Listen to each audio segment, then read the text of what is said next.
ഒരു ഇമാജിനേഷൻ അല്ല വിശ്വാസം എന്ന് പറയുന്നത്, ഒരു തിയറി അല്ല, ഒരു ഡോക്ട്രൈൻ അല്ല. Personal interaction with Jesus Christ. പേഴ്സണലായിട്ട് അവനുമായിട്ടുള്ള വ്യക്തിപരമായിട്ടുള്ള നമ്മുടെ വ്യവഹാരം, മലയാളത്തിൽ പറഞ്ഞ വ്യവഹാരമാണ്. അതിനകത്ത് നമുക്ക് ഒത്തിരി വീഴ്ചകളും താഴ്ചകളും ഒക്കെയും വന്നാൽ അവൻ കൈവിടുകയില്ല. അവന്റെ സ്വഭാവം ത്യജിക്കുകയില്ല. അവന്റെ സ്വഭാവം ത്യജിപ്പാൻ അവൻ സാധ്യമല്ല. അവൻ ത്യജിച്ചാൽ പിന്നെ അവൻ മാറ്റമുള്ളവനായി പിന്നെ അവൻ ദൈവമല്ല.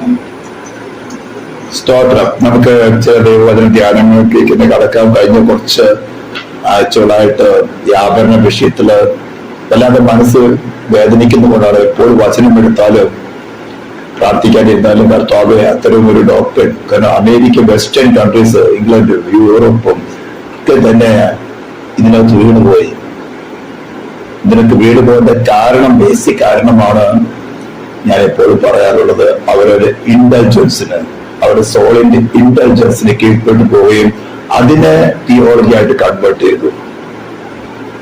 അപ്പൊ പുതുതായിട്ട് കേൾക്കുന്നവർക്കും ഈ പാപത്തെ കുറിച്ച് പ്രസംഗിക്കാത്ത സ്ഥലങ്ങളിലൊക്കെയും തന്നെ അത് നോർമലായിട്ട് വരും. അത് നമ്മുടെ കൊച്ചു കേരളത്തില് വളരെയധികം ശക്തിയോട് വ്യാപരിച്ചു. വളരെയധികം പേരെടുത്ത് നിൽക്കുന്ന സഭകളാണ്. ഏറ്റവും ആദ്യം ആരംഭിച്ച സഭയാണ് AG.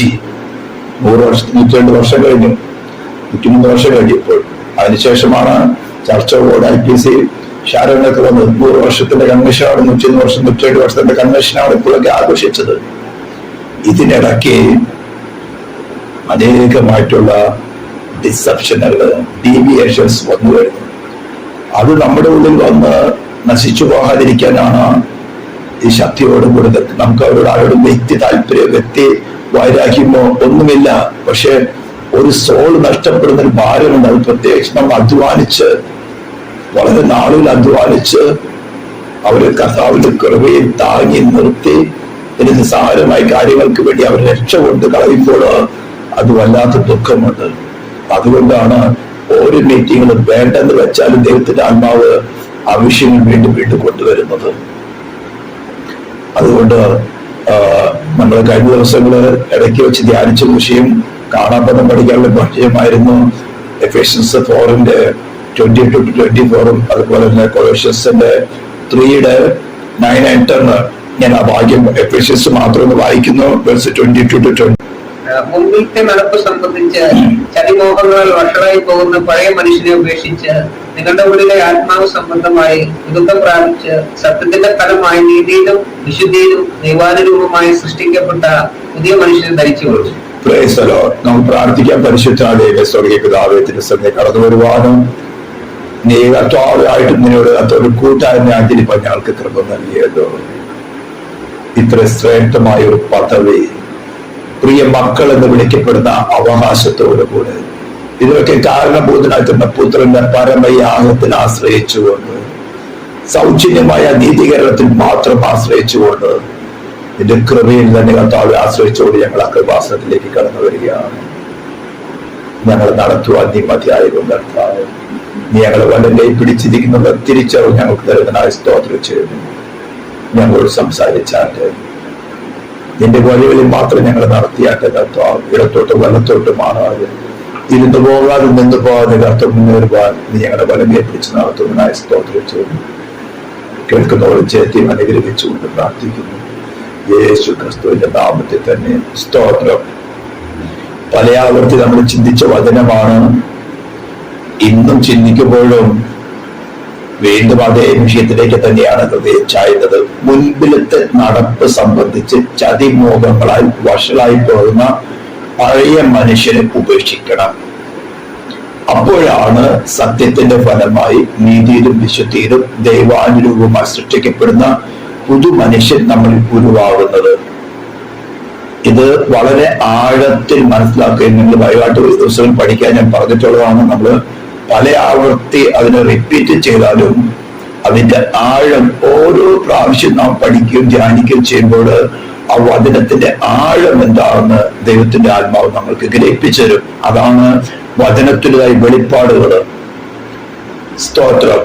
അപ്പോൾ ഇത് ദൈവസഭയെ കുറിച്ച്, ദൈവസഭയിലെ വ്യക്തികളോടുള്ള ആലോചനയാണ്. സ്തോത്രം.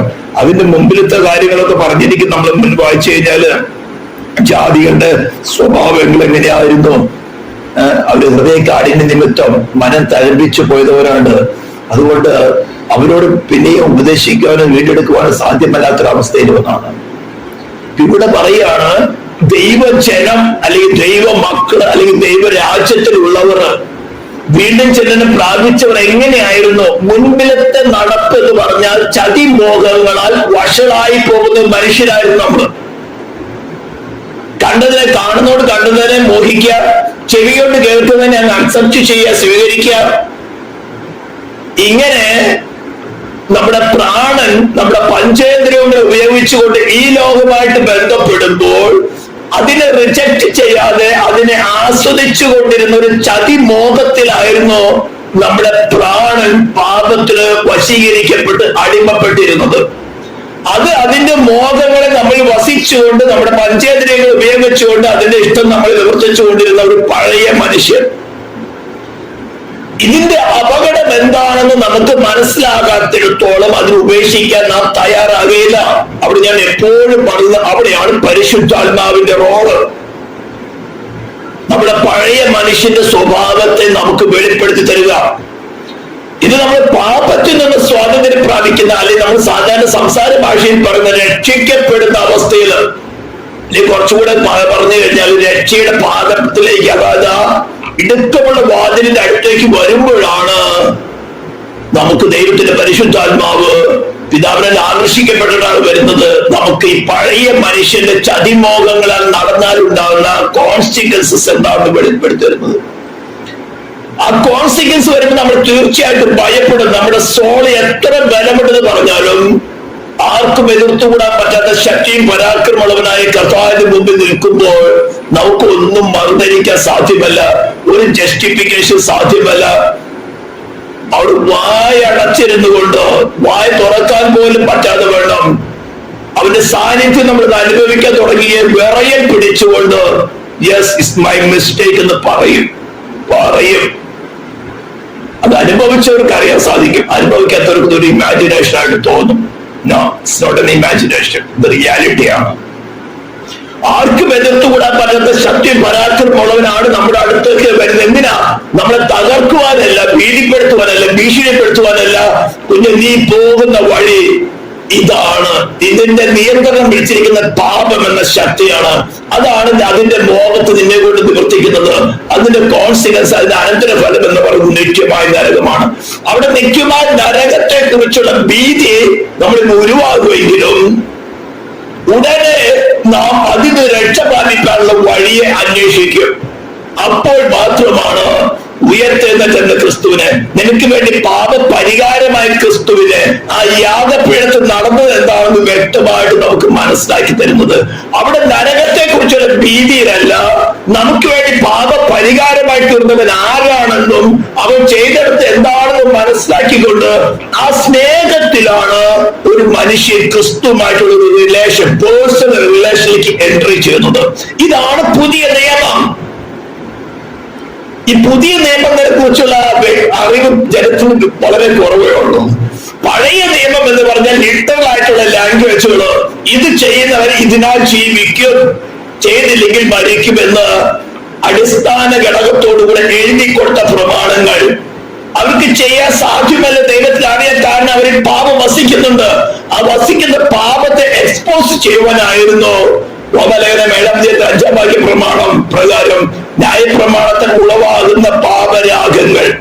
ആ ന്യായപ്രമാണത്തിൽ പാപരാഗങ്ങൾ ഉളവാക്കുവാനാണ് ദൈവം ന്യായപ്രമാണം കൊടുത്തത്. ദൈവത്തിന് അറിയാൻ വരുന്നവർക്ക് രക്ഷ പ്രാപിക്കാൻ സാധ്യമല്ലെന്ന്, ക്രിസ്തുവിനെ കൂടാതെ ആർക്കും രക്ഷ പ്രാപിക്കാൻ സാധ്യമല്ലെന്ന് അവർക്ക് ആഗ്രഹമുണ്ടെങ്കിൽ തന്നെയും ഒരു അറ്റോൺമെന്റ് നടത്തിയെടുക്കാതെ ക്ഷമിക്കുക ദൈവത്തിന് സാധ്യമല്ലെന്ന് ദൈവത്തിന് അറിയാം. നിങ്ങൾ പല പ്രാവശ്യം പഠിച്ചിട്ടുള്ളത് കൊണ്ട് നിങ്ങൾക്കത് വിരസതയാൻ തോന്നരുത്. സ്തോത്രം. ഹല്ലേലൂയ. ഇതിന്റെയൊക്കെ കാരണം ആ പഴയ മനുഷ്യൻ, ചതിബോധങ്ങളാൽ വഷളായി പോകുന്ന ആ പഴയ മനുഷ്യൻ.